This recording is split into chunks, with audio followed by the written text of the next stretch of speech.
So this is Jeff Hamrick at Rhodes College again, and I'm going to talk with you about using Fathom's built-in functionality to construct a confidence interval for the true difference in two population proportions. The two population proportions of interest in this particular example are the proportion of women who do better on the verbal SAT than the math SAT, and the true proportion of men who do better on the verbal SAT than the math SAT. What I'd like to do is build a confidence interval for the difference in those two proportions.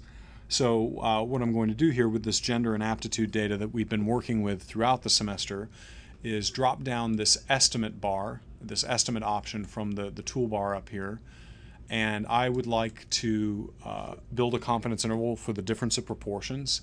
I'm going to go on ahead and right click on this box and shut off this verbose option to sort of have a cleaner output. I prefer to deal with that. We have to drop two more things into the box before we can really get started, namely the independent variable and the dependent variable. So our independent variable is gender. We think that gender somehow explains the propensity of one to be better at verbal SAT than math SAT, or vice versa. So I'm going to drop the gender attribute into this second row right here. The independent variable goes on the second row. And then I'm going to drop the dependent variable, aptitude, into the first row right here. Now this box is ready to go, but we always should check the highlighted blue parts of the box to make sure they're set to what we want.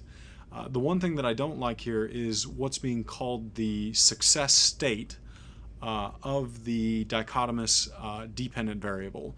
So remember, a dichotomous variable, we can always label one of the states success and the other state failure, even though that labeling is sometimes a little bit silly. Like if you have HIV, that doesn't necessarily mean that's a success, and if you don't have HIV, that doesn't mean you're necessarily a failure, but one of the states is labeled a 1 and one of the states is labeled a 0 typically. So because we've been talking about the propensity to be better at verbal than math SAT, being better at verbal as being the success state of the dichotomous dependent variable, I'm going to change both of these over to verbal. Okay, and so now what we see here is that the difference in the percentage of women who are better at verbal than math SAT and men who are better at verbal than math SAT is about 17%. That's our point estimate, plus or minus a margin of error of about 13.39%.